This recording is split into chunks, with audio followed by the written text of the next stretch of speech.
Hello everybody, it's Rhino and I am here today at Disney's Hollywood Studios accompanied by Panda, Teresa. Yeah, you heard me right.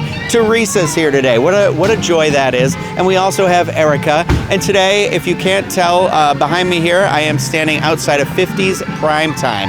This is a sit-down restaurant that, again, is located at Disney's Hollywood Studios. It is kind of themed. I've never really eaten here before. I think I did have like a quick dinner like years and years and years ago, but I don't really remember what I had, any of the food or anything like that, or any of the experience involved with it. I've heard about it over the years. I know there's questions about color of the soap when you wash your hands, things like that. I mean, I used to work in this park, so, you know, guests would talk about it all the time when they come up to Lakes Motors Action and stuff like that. So I know this place has had an impact on people, and so we figured we got to do a dining review here and check it out. So we are going to do that, but before we head inside to start checking out the menu and what we're going to get here, I just want to remind everybody that this and everything that we do is brought to you by Dreams Unlimited Travel. They're experts at helping you plan the perfect Disney vacation, and when you book with them, it costs you nothing extra on your trip, and you help support the channel and all the content that we produce. So check them out, dreamsunlimitedtravel.com. And now that I have said that and all of that information, let's just get to the part that you're here for, which is us eating.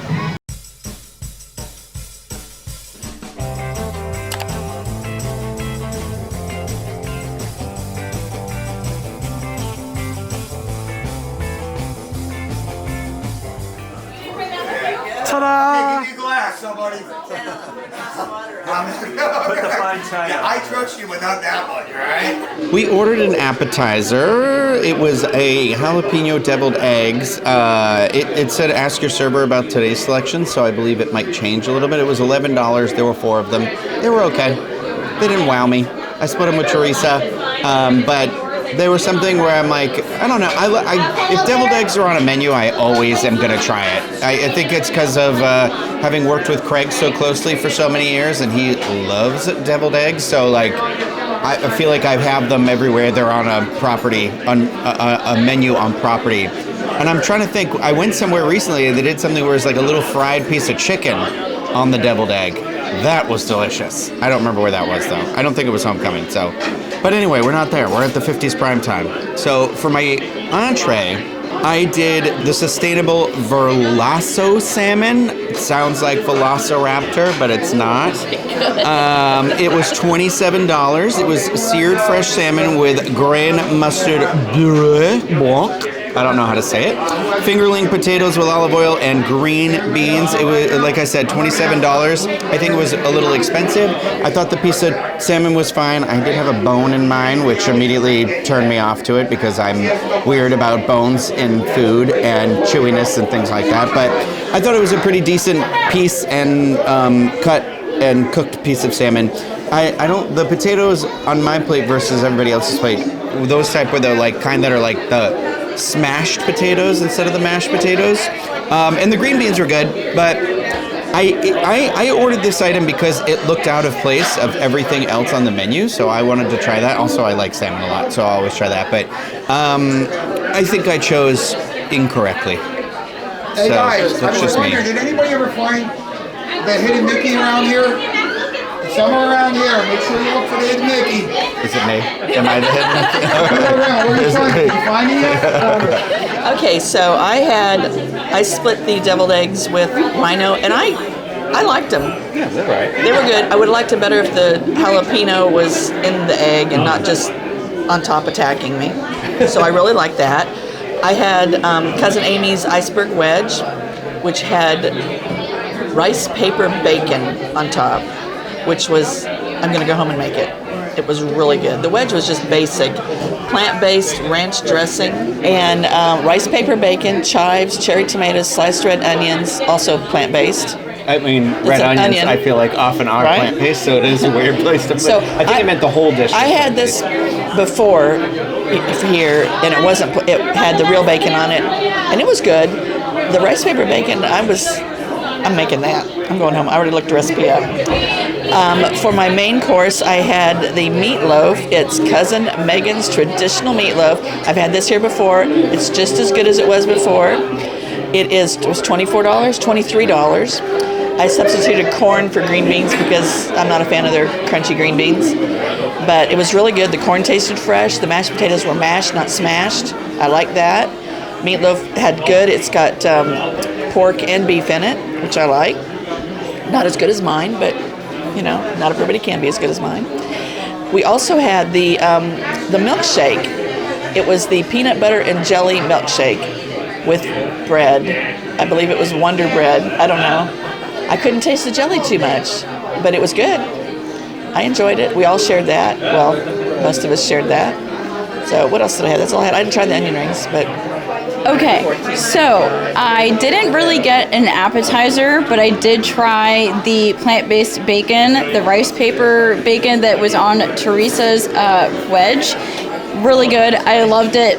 Made me just so happy because I don't get to eat bacon because I don't eat meat, and it tasted really great, nice and crunchy, so love that. For my entree though, I got something that was a little interesting.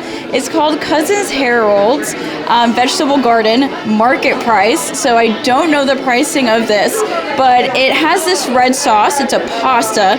The red sauce is actually a spicy red sauce, and I can say spicy because the first thing I've had at Disney that is actually spicy. And there's a bunch of vegetables in here. I think I see zucchini, eggplant, there's tomatoes in here, along with some greens, and it was all really great. If you don't like heavy spice that makes your nose run, I would say don't do this, but I love that, and I'm so happy to finally have something spicy. Is he behind me? I was just waving to the audience. Oh, wonderful. Yeah, no, I wasn't waving to the audience. But overall, I really enjoyed the dish.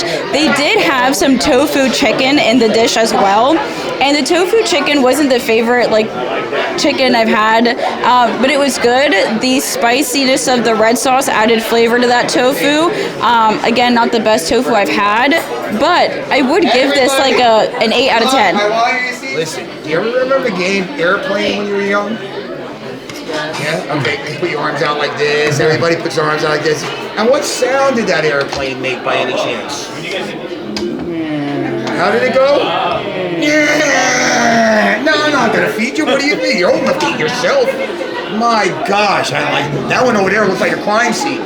So Daniel, who you've seen some of his shtick, asked us prior, is it okay if I joke around with you? I'm supposed to be your cousin, and we all said yes. I don't know if, your mileage may vary. He's been a lot. It's been fun. To some people it might be annoying. I think it's kind of fun, but there's a limit to it. I had the beer battered onion rings for an appetizer. We all kind of had them, and I love them. They tasted really good. They definitely could have been crispier. They came out a little mouchats, and they were $12. For my entree, I had Aunt Liz's golden fried chicken. That was $26. I asked for all breast because I only like white meat, and it was good. It definitely wasn't great. The chicken could have been more tender. The coating, the skin, was salty and crispy and hot, and I liked that it was like a Kentucky Fried Chicken type of a thing, maybe a little bit more homemade, but the chicken itself felt overcooked. I had to chew it a little bit, even though I know they brine it here because I once asked how they make the chicken. I had the mashed potatoes, which again, delicious with gravy on them. I just wish the temperature of them would have been hotter. Teresa said it could be because we're filming all the food. It kind of felt like those potatoes weren't hot even when they came out. The corn was really fresh. Kind of like somebody took a corn on the cob and took a knife and went down the side and just got fresh corn. It wasn't a canned corn, so that was good. All in all, it's fun. I think you're paying a little bit for the atmosphere because it's not a $26 dish. It's the experience. If you can say you want this experience, that's good. Otherwise, it's expensive food for what you're getting. But I think we all have fun. We are done with the meal. The total for all four of us for everything was $149.10. That was before the tip and before an annual pass discount that were also offered. I think it is a lot of money for four people. I think Panda said it during the meal. I don't know if he was on camera or not, but I think part of what you're getting is the experience you're paying for in here. For me, I hated it. I hated everything about it. I didn't like my food. I really thought everything I had was mediocre. I thought the server, Daniel, was really committed to the shtick, which is very admirable. So I think he is where I think he is working at a place where he is incredibly happy, and I think that is incredibly admirable. And I think anybody that maybe has gone here and has liked it before will be happy to know that it seems just as annoying as they've always said it is. But if you are somebody who is actually there to like sit and eat and chat and whatever, I don't think you're gonna get. It's just not something that vibes with me and my personality. So I find it to be a little emotionally draining. That's just me though, and I felt like the food is a little overpriced. I could see this definitely being a better spot for dinner than for lunch. But yeah, I mean, aesthetically it's cool, but just for me, I personally, I would never come back here again. But that's just me, like based on my experience and my personality and who I am. I'm not telling you to not come here. That's your journey, and I know this is a family favorite for a lot of people, and there's a lot of classic comfort food in there. Like Teresa's meatloaf was pretty decent. I enjoyed that. I had a bite of that. I had a bite of the chicken. I thought Publix fried chicken is better than the fried chicken you can get in here. That was just my opinion. I don't eat a ton of fried chicken, and that's that. Erica's dish, I don't think she knew the price until we had the receipt. So let me just say that really quick so we can definitely make sure that we've said all the prices. And that, I believe, was like $21. Yes, $21, but we believe it might like change daily, so it might not be the same exact dish when you're here. So just something worth maybe asking or talking to somebody before you sit down. But that's all I have to say. Sorry, I feel I'm kind of negative. It's not, again, that opinion is not based on any person that works in this place, the service, or anything like that. It's just based on my own experience that I am not, it's like if you're the type of person that is afraid of audience participation. It feels like you have to be participating, and so that's where I'm like, I don't know. It's like, it's hot in Florida. I don't know. And sometimes I just want to enjoy the AC and just like veg out. So for me, it's a no. But for you, it could be a yes, and I hope it brings you happiness. So that's going to do it for this episode of the Disney Dining Show. If you liked it, thumbs up, subscribe to the channel, leave comments in the comments section. If you have any questions about anything you saw here, we'll answer them to the best of our ability. But thank you, everybody, for sticking with us and joining us today. And see you next time.